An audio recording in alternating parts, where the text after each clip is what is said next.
ಮಲೆನಾಡಿನಲ್ಲಿ ಗಾಳಿ ಮಳೆಯ ಅಬ್ಬರ ಮುಂದುವರೆದಿದೆ. ಶೃಂಗೇರಿ ತಾಲೂಕಿನ ಕೆರೆಕಟ್ಟೆ ಭಾಗದಲ್ಲಿ ಭಾರೀ ಮಳೆಯಾಗಿದೆ. ಮಳೆ ಅಬ್ಬರಕ್ಕೆ ಮಲೆನಾಡಿಗರ ಬದುಕು ಜಲಾವೃತವಾಗಿದ್ದು, ಶೃಂಗೇರಿಯ ಹೊಳೆಹದ್ದು ಗ್ರಾಮಕ್ಕೆ ಜಲ ದಿಗ್ಬಂಧನ ತೂಗು ಸೇತುವೆ ಇದ್ರೂ ಕೂಡ ರಸ್ತೆ ಇಲ್ಲದೆ ಜನ ಪರದಾಡ್ತಾ ಇದ್ದಾರೆ. ಜಲ ದಿಗ್ಬಂಧನ ಆಗಿದೆ, ಪೂರ್ತಿಯಾಗಿ ಜನ ಓಡಾಡೋದಕ್ಕೆ ಸಾಧ್ಯ ಆಗ್ತಾ ಇಲ್ಲ.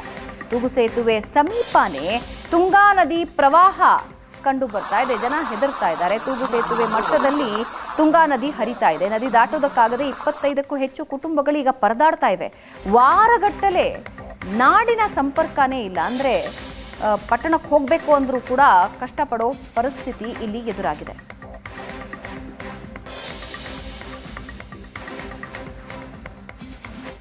ಮಲೆನಾಡಿನಲ್ಲಿ ಧಾರಾಕಾರ ಮಳೆ ಸುರಿತಾ ಇದೆ. ಮಳೆಯಿಂದಾಗಿ ಜನಜೀವನ ಅಸ್ತವ್ಯಸ್ತವಾಗಿರುವಂತದ್ದು. ಅದರಲ್ಲೂ ಕೂಡ ಚಿಕ್ಕಮಗಳೂರಿನ ಶೃಂಗೇರಿ ತಾಲೂಕಿನ ನೆಮ್ಮಾರ ಬಳಿ ಹಳ್ಳದ ದಿನ್ನೆ ಗ್ರಾಮಸ್ಥರು ಈಗ ಮನೆಯೊಳಗೆ ಲಾಕ್ ಆಗುವಂತಹ ಪರಿಸ್ಥಿತಿ ನಿರ್ಮಾಣವಾಗಿರುವಂತದ್ದು. ಆ ಗ್ರಾಮದ ಚಿತ್ರಣವನ್ನು ಈಗ ನೋಡಬಹುದಾಗಿರುವಂತದ್ದು. ಸರಿಸುಮಾರು ಹಳ್ಳದ ದಿನ್ನೆ ಗ್ರಾಮದಲ್ಲಿ 25ಕ್ಕೂ ಹೆಚ್ಚು ಮನೆಗಳಿರುವಂತದ್ದು. ಸರಿಸುಮಾರು 300ಕ್ಕೂ ಹೆಚ್ಚು ಜನರು ಇಲ್ಲಿ ವಾಸ್ತವ್ಯವನ್ನು ಕೂಡ ಮಾಡ್ತಾ ಇರುವಂತದ್ದು.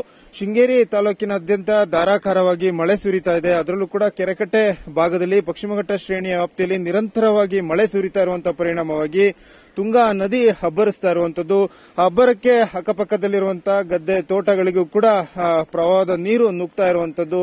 ಈಗಾಗಲೇ ಸಾಕಷ್ಟು ಅನಾಹುತಗಳು ಕೂಡ ಸಂಭವಿಸ್ತಾ ಇರುವಂತದ್ದು. ಹಾಗಾಗಿ ತುಂಗಾ ನದಿಯ ನೀರಿನ ಅಬ್ಬರಕ್ಕೆ ಹಳ್ಳದ ದಿನ್ನೆಯಲ್ಲಿ ನಿರ್ಮಾಣವಾಗಿರುವಂತಹ ತೂಗು ಸೇತುವೆ ಕಟ್ಟಾಗಿರುವಂತದ್ದು. ಕಳೆದ 5-6 ವರ್ಷಗಳ ಹಿಂದೆ ಈ ಗ್ರಾಮಸ್ಥರ ಅನುಕೂಲಕ್ಕಾಗಿ ಸರ್ಕಾರವೇ ಒಂದು ತೂಗು ಸೇತುವೆಯನ್ನು ಕೂಡ ನಿರ್ಮಾಣ ಮಾಡಿಕೊಟ್ಟಿತ್ತು. ಸರಿಸುಮಾರು ಒಂದು 400ರಿಂದ 500 ಮೀಟರ್ ವರೆಗೂ ಕೂಡ ಇರುವಂತಹ ತೂಗು ಸೇತುವೆ ಇದಾಗಿರುವಂತದ್ದು. ಕಳೆದ ವರ್ಷ ಇದೇ ರೀತಿಯಲ್ಲಿ ಸುರಿದ ಧಾರಾಕಾರ ಮಳೆಗೆ ತೂಗು ಸೇತುವೆ ಕಟ್ಟಾಗಿರುವಂತದ್ದು. ಈ ಗ್ರಾಮದಿಂದ ಸಂಪರ್ಕಿಸುವಂತಹ ಭಾಗದಲ್ಲಿ ಕೆಳಭಾಗಕ್ಕೆ ಈ ಸೇತುವೆ ಕಟ್ಟಾಗಿ ಬಿದ್ದಿರುವಂತದ್ದು.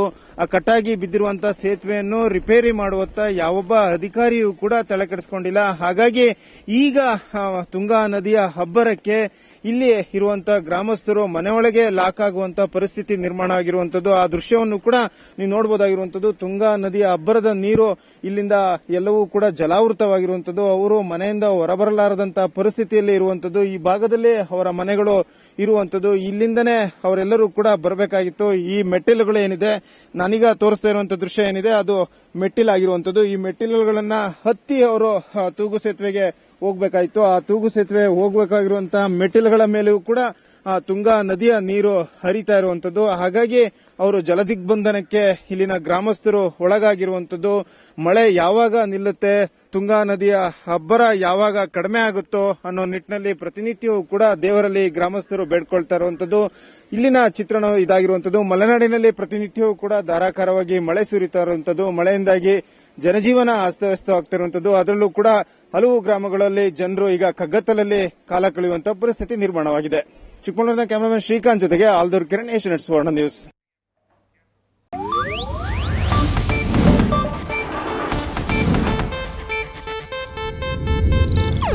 ಇದು ಏಷ್ಯಾನೆಟ್ ನ್ಯೂಸ್ ನೆಟ್ವರ್ಕ್ ಪ್ರಸ್ತುತಿ.